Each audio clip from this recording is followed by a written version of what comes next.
Hello, To Kill a Mockingbird. We're going to start chapter 11. You have heard them mention Mrs. Dubose, and we're going to see her in this chapter. I talked after the last one about the changes that we were seeing in Jem. He's seeing the world differently and considering things differently. And we're going to meet Mrs. Dubose, and we're going to find out a little bit more about her and how the kids interact. Remember that they are scared of her. Cecil Jacobs goes the long way around to and from school to avoid the Radleys and Mrs. Dubose. We're also going to see more about Atticus and how he handles things. And I think that you're going to start to get a broader view of these different characters. So I'm starting on page 132. You can just listen along, or you can follow along, or whatever. Don't forget, after you read these chapters, to take the quizzes. Okay. When we were small, Jem and I confined our activities to the southern neighborhood. But when I was well into the second grade at school and tormenting Boo Radley became passé, the business section of Maycomb drew us frequently up the street past the real estate of Mrs. Henry Lafayette Dubose. It was impossible to go to town without passing her house unless we wished to walk a mile out of the way. Previous minor encounters with her left me with no desire for more, but Jem said I had to grow up sometime. Mrs. Dubose lived alone except for a Negro girl in constant attendance, 2 doors up the street from us in a house with steep front steps and a dog-trot hall. She was very old. She spent most of each day in bed, and the rest of it in a wheelchair. It was rumored that she kept a CSA pistol concealed among her numerous shawls and wraps. Jem and I hated her.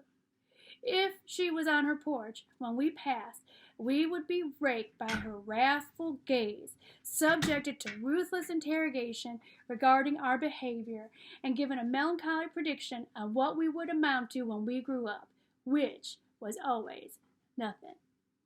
We had long ago given up on the idea of walking past her house on the opposite side of the street. That only made her raise her voice and let the whole neighborhood in on it. We could do nothing to please her.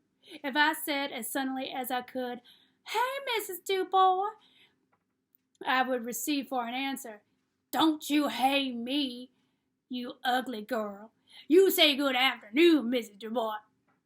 She was vicious. Once she heard Jem refer to our father as Atticus, and her reaction was apoplectic. Besides being the sassiest, most disrespectful mutts who ever passed her way, we were told that it was quite a pity our father had not remarried after our mother's death.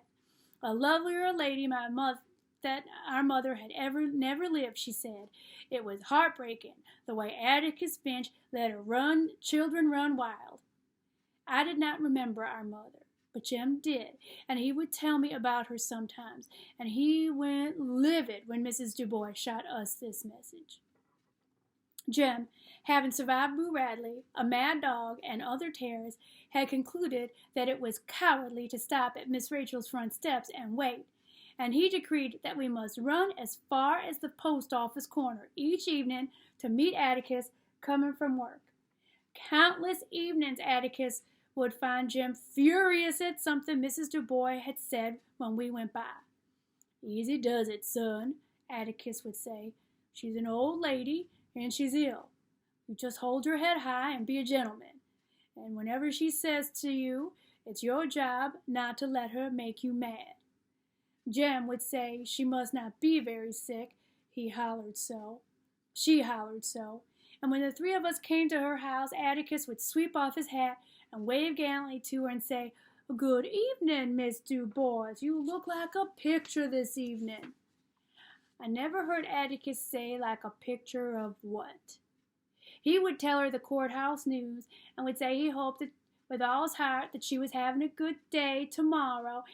He would return his hat to his head and swing to his shoulders in her with his absence, and he would go home in the twilight.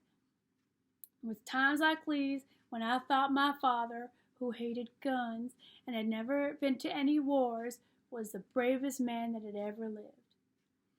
Now, the day after Jim's 12th birthday, his money was burning a hole up his pockets, so we headed for town in the early afternoon. Jim thought he had enough to buy a miniature steam engine for himself and a twirling baton for me. I had long had my eyes on that baton. It was of B.J. Elmer's, and it was bedecked with sequins and tinsel, and it cost 17 cents. It was then my burning ambition to grow up and twirl with the Macomb County High School band. Having developed my talent to where I could throw up a stick and almost catch it coming down, I had caused Calpurnia to deny my entrance to the house every time she saw me with a stick in my hand. I felt that I could overcome this defect with a real baton, and I thought that it was generous of Jem to buy me one. Mrs. Dubose was stationed on her porch when we went by. "Where are you two going at this time of day?" she shouted. "Playing hooky, I suppose. I'll just call up the principal and I'll tell him." She put her hands on the rails of her chair and she executed a perfect right face. "Oh, it's Saturday, Mrs. Dubose." "Makes no difference if it's Saturday," she said obscurely. "I wonder if your father knows where you are." "Mrs. Dubose, we've been going to town by ourselves since we was this high." Jim placed his hand palm down about 2 feet above the sidewalk. "Don't you lie to me," she yelled. "Jeremy Finch, Maudie Atkinson told me you broke down her scuppernong arbor this morning. She's going to tell your father, and then you'll wish that you never saw the light of day. If you aren't sent to the reform school before next week, then my name's not Dubose." And Jem, who hadn't been near Miss Maudie's scuppernong arbor last summer, and who knew Miss Maudie wouldn't tell Atticus if he had, issued a general denial. "Don't you contradict me," Mrs. Dubose bawled. "And you," she pointed an arthritic finger at me, what are you doing in those overalls? You should be in a dress and camisole, young lady. You'll grow up waiting on tables if nobody doesn't take charge of your ways.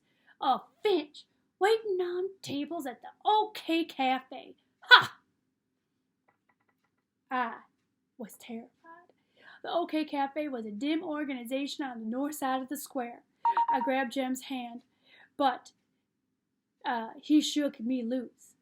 "Come on, Scout," he whispered. "Don't pay any attention to her. Just hold her head high and be a gentleman." But Mrs. Dubose hailed us.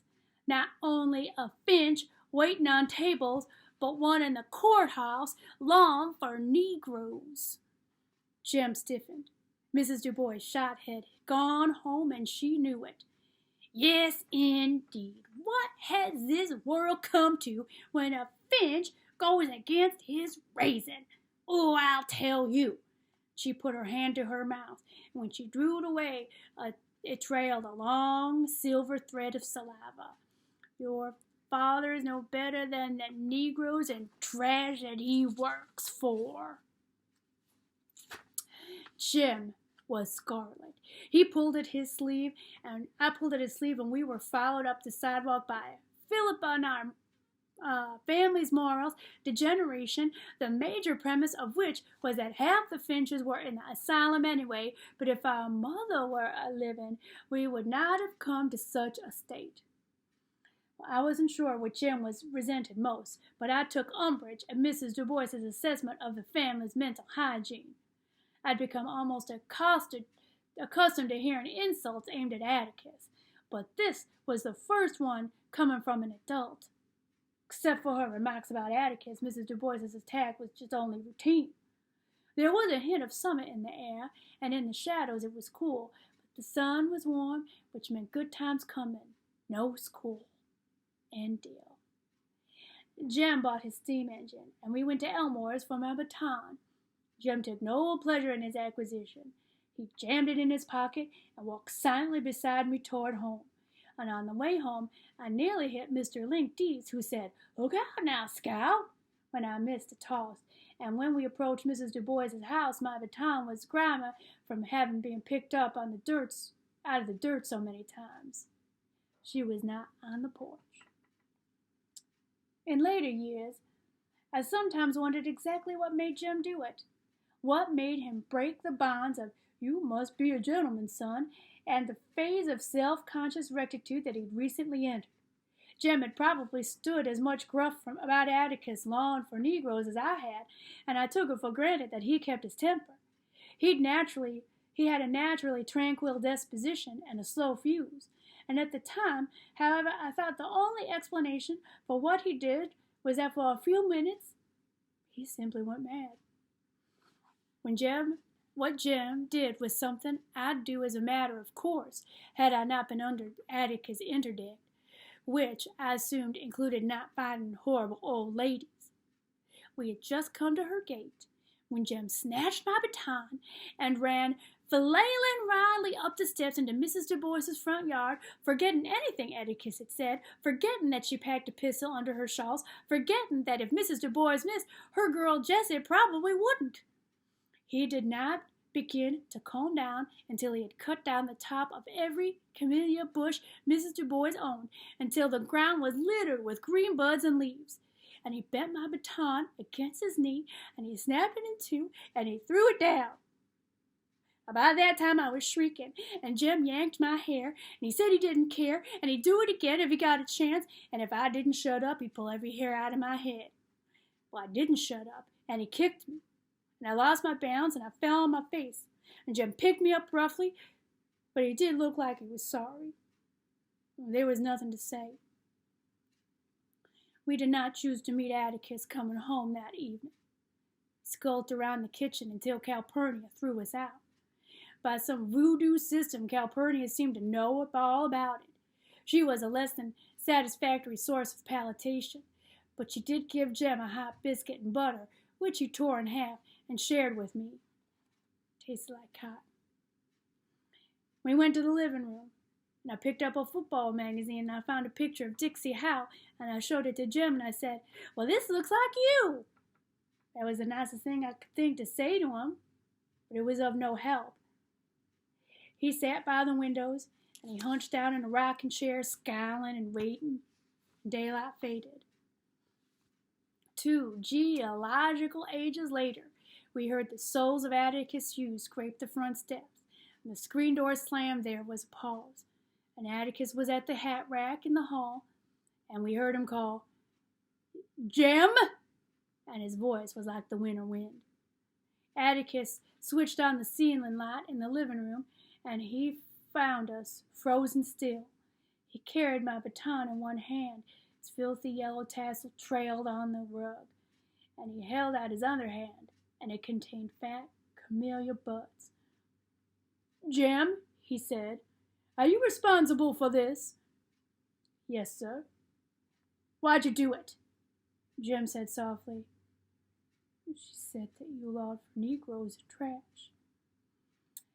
"You did this because she said that?"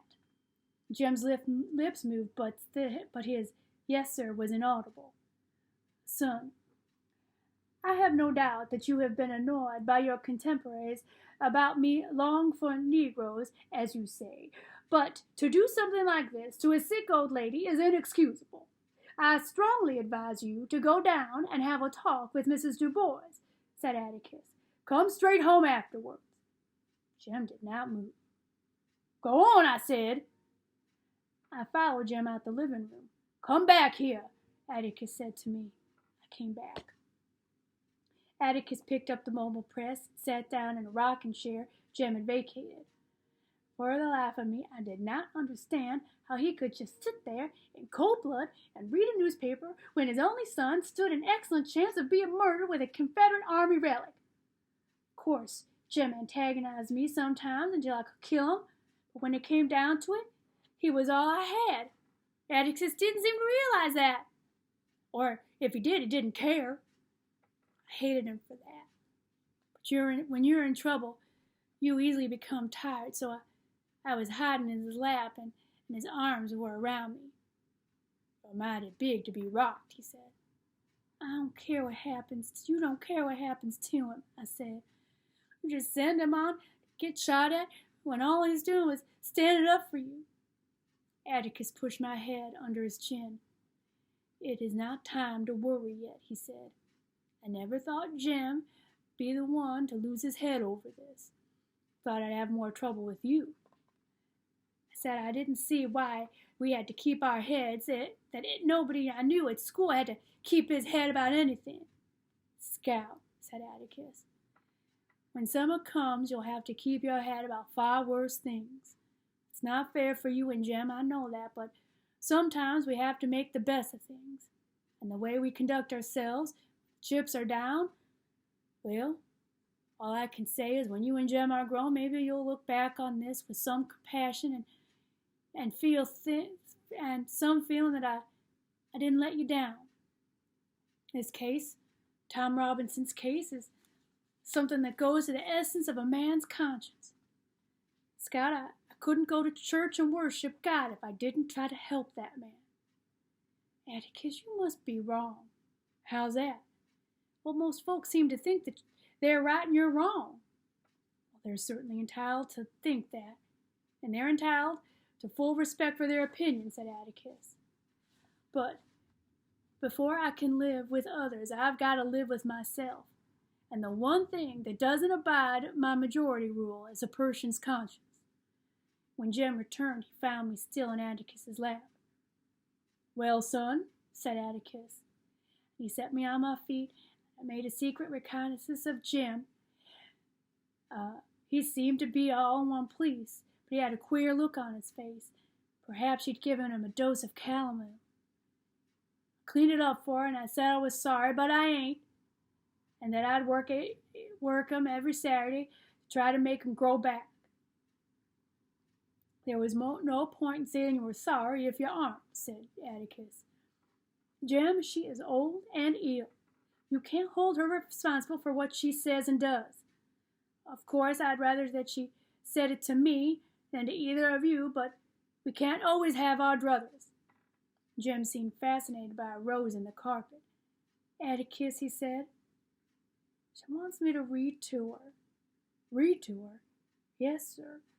She wants me to come every afternoon after school and Saturdays and read to her out loud for 2 hours. Atticus, do I have to? Certainly. But she wants me to do it for a month. Well, then you will do it for a month. Jem planted his big toe delicately in the center of the rose and pressed it. Finally, he said, Atticus, it's all right on the sidewalk, but inside it's all dark and creepy, and there's shadows and things on the ceiling. Atticus smiled grimly. Well, that should appeal to your imagination. Just pretend you're inside the Radley house. The following Monday afternoon, Jem and I climbed the steep front steps to Mrs. Dubose's house and padded down the open hallway. Jem, armed with Ivanhoe and full of superior knowledge, knocked at the second door on the left. Mrs. Dubose, he called. Jessie opened the wood door and unlatched the screen door. Is that you, Jem Finch? She said. You got your sister with you. I don't know. Let 'em both in, Jessie, said Mrs. Dubose. Jessie admitted us, and we went off to the kitchen. An oppressive odor met us when we crossed the threshold, an odor that I had met many times in rain-rotted gray houses, where there are coal oil lamps, water dippers, and unbleached domestic sheets. It always made me afraid and expectant and watchful. In the corner of the room was a brass bed, and in the bed was Mrs. Dubose. I wondered if Jem's activities had put her there. For a moment I felt sorry for her. She was lying under a pile of quilts, and she looked almost friendly.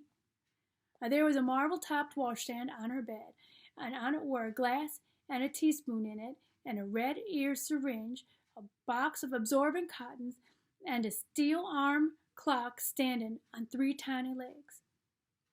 So you brought that dirty little sister of yours, did ya? Was her greeting. Jem said gently, My sister ain't dirty, and I ain't scared of you, although I noticed his knees shaking. I was expecting her tirade, but all she said was, You may commence the reading, Jeremy. Jem sat down in a cane-bottomed chair and opened Ivanhoe. I pulled up another one, and I sat beside him. Come closer, said Mrs. Dubose. Come on the side of the bed. We moved our chairs forward. This was the nearest I had ever been to her, and the thing I wanted most to do was move my chair back again. She was horrible. Her face was the color of a dirty pillowcase, and the corners of her mouth glistened with wet, which inched like glaciers down the deep grooves of her enclosing her chin.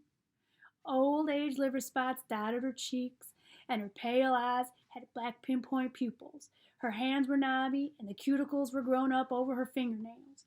Her bottom palate was not in, and her upper lip protruded. From time to time she would draw her nether lip to her upper lip and carry her chin with it, and this just made the wet move faster. I did not look any more than I had to. Jem reopened Ivanhoe and he began reading. I tried to keep up with him, but he read too fast. And when Jem came to a word he didn't know, he skipped it. But Mrs. Dubose would catch him, and she'd make him spell it out. Jem read for perhaps 20 minutes, during which time I looked at the soot-stained mantel out the window, anywhere to keep from looking at her. And as he read along, I noticed that Mrs. Dubois's corrections grew fewer and farther between, and that Jem had left one sentence dangling in midair. She was not listening. I looked toward the bed. Something had happened to her. She lay on her back with the quilts up to her chin. Only her head and shoulders were visible, and her head moved slowly from side to side, and from time to time she'd open her mouth wide, and I could see her tongue undulate faintly. Cords of saliva would collect at her lips. She would draw them in, then open her mouth again. Her mouth seemed to have a private existence of its own. It worked separate and apart from the rest of her, out and in, like a clam hole at a low tide. Occasionally it would say, "Phew," like some viscous substance coming to a boil. I pulled at Jem's sleeves. He looked at me and then at the bed, and he heard her head made this regular sweep towards us, and Jem said, "Mrs. Dubose, are you all right?" She did not hear him. The alarm clock went off and scared us stiff. A minute later, nerves still tingling, Jem and I were on the sidewalk headed for home. We did not run away. Jessie sent us. Before the clock wound down, she was in the room, pushing Jem and me out of it. "Shoo," she said. "Y'all go home." Jem hesitated at the door. "It's time for her medicine," Jessie said. As the door swung shut behind us, I saw Jessie walking quickly toward Mrs. Dubois's bed. It was only 3:45 when we got home, so Jem and I drop-kicked in the backyard until it was time to meet Atticus. Atticus had 2 yellow pencils for me and a football magazine for Jem, which I suppose was silent reward for our first day session with Mrs. Dubois. Jem told him what happened. "Did she frighten you?" Atticus said. "No, sir," said Jem. "But she's so nasty. She has fits or something, and she spits a lot." "She can't help that. When people are sick, they don't look nice sometimes." "She scared me," I said. Atticus looked at me over his glasses. "Well, you don't have to go with Jem, you know." The next afternoon at Mrs. Dubois was the same as the first time, and so was the next, until gradually a pattern emerged. Everything would begin normally. That is, Mrs. Dubois would hide Jem for a while on her favorite subjects, her chamomiles, our father's black leaven propensies, and she would grow increasingly silent and then go away from us. The alarm clock would ring, Jessie would shoo us out, and the rest of the day was ours. Atticus had said one evening, "What exactly is a Negro lover?" Atticus's face was grave. "Has somebody been calling you that?" "No, sir. Mrs. Dubois calls you that. She warms up every afternoon calling you that.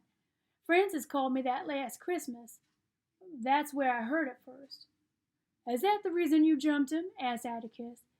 "Yes, sir." "Then why are you asking me what it means?" I tried to explain to Atticus that it wasn't so much that Atticus said that infuriated me as the way he'd said it. It was like he'd said snot-nosed or something. "Scout," Atticus said. "Negro lover is just one of those terms that doesn't mean anything, like snot nose. It's hard to explain.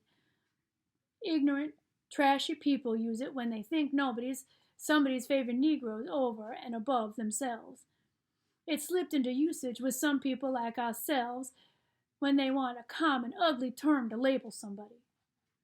You aren't really a Negro lover then, are you? I certainly am. I do my best to love everybody. I'm hard put. Sometimes.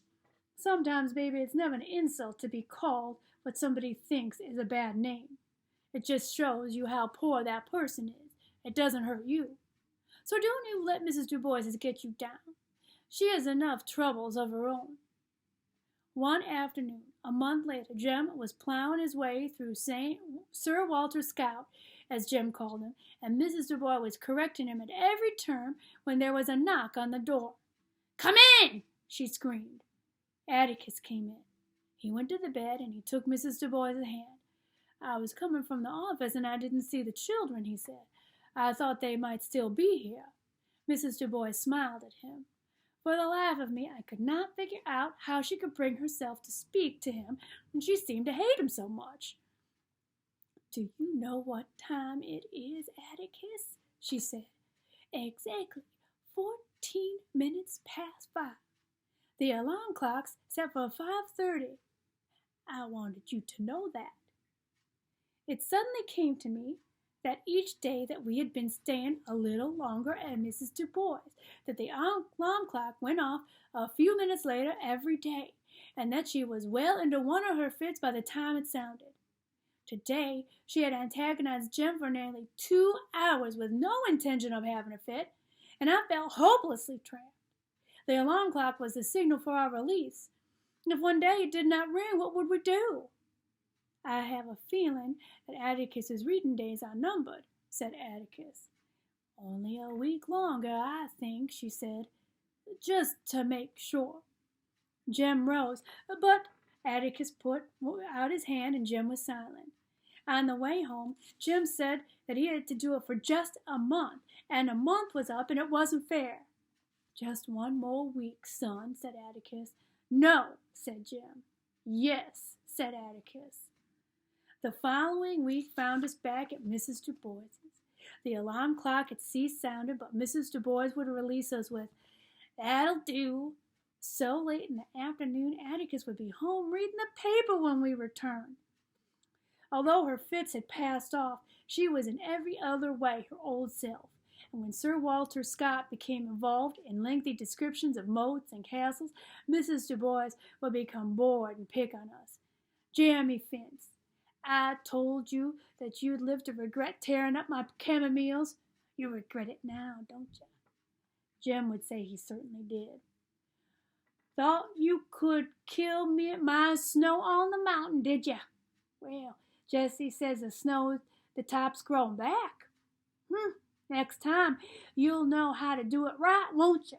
You'll just pull 'em up from the roots, won't you?" Jem said he certainly would. "Don't you mutter at me, boy. You hold up your head and you say, 'Yes, ma'am.' Don't guess you'll feel like holding up, though, with your father, what he is." Jem's chin would come up, and he would gaze at Mrs. Dubose with a face devoid of resentment, and through the weeks he had cultivated an expression of polite and detached interest, which he would present to her in answer to her most blood-curdling inventions. At last the day came. Mrs. Dubose said, "That'll do," one afternoon. She added, "And that's all. Good day to you." It was over. We bounded down the sidewalk on a spree of sheer relief, leaping and howling. That spring was a good one. The days grew longer and they gave us more playtime, and Jem's mind was occasionally occupied mostly with the vital statistics of every college football player in the nation. Every night, Atticus would read us the sports pages of the newspapers. Alabama might go to the Rose Bowl again this year, judging from its prospects. Not one of those names we could pronounce. Atticus was in the middle of Wendy Seaton's column one evening when the telephone rang. He answered it, and then he went to the hat rack in the hall. "I'm going down to Mrs. Dubose's for a while," he said. "I won't be long."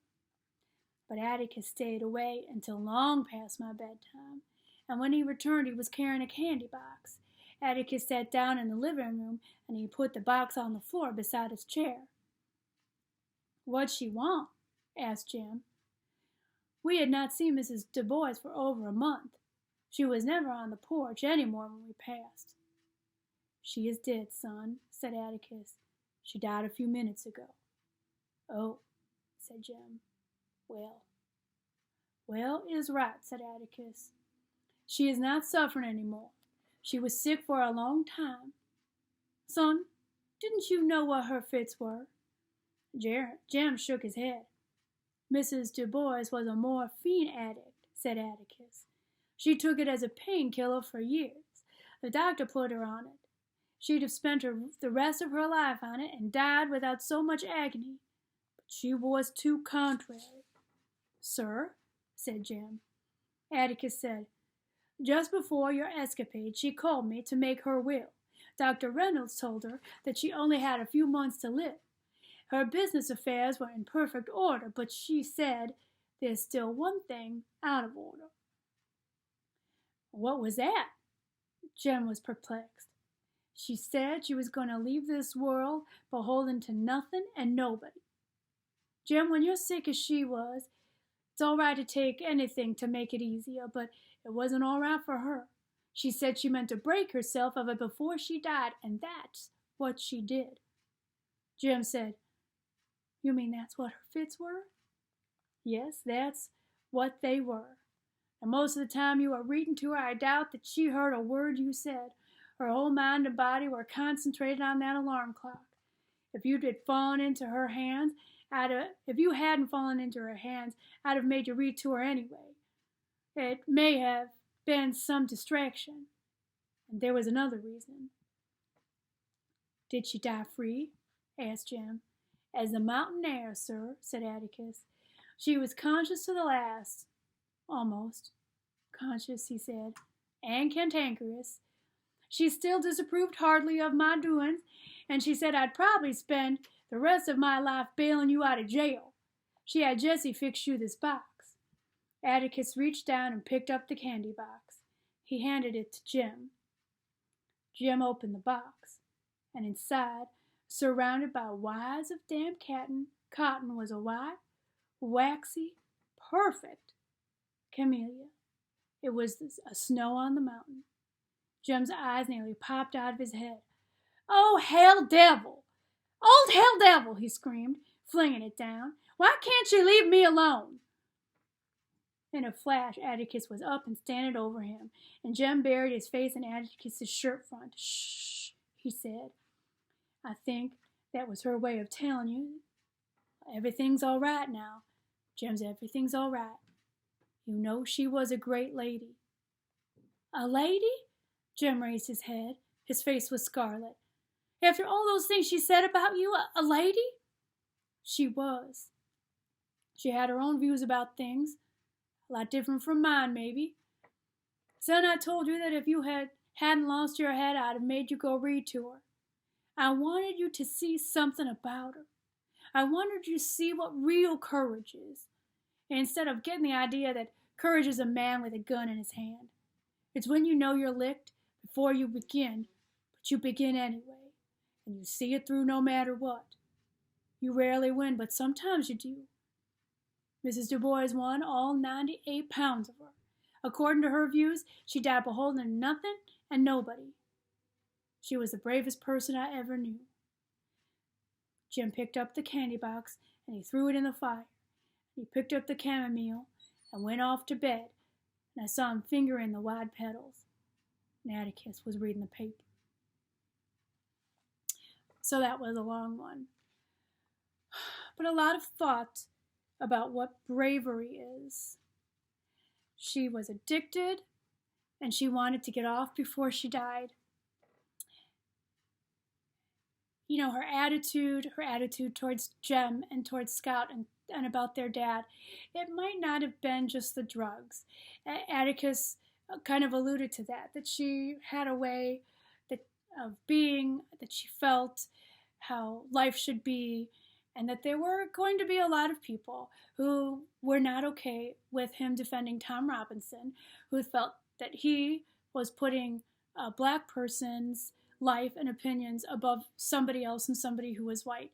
Maybe so. We will see a lot more of that in the next section of this book called Part 2. I think that Jem was uncertain in some ways why she gave him that flower.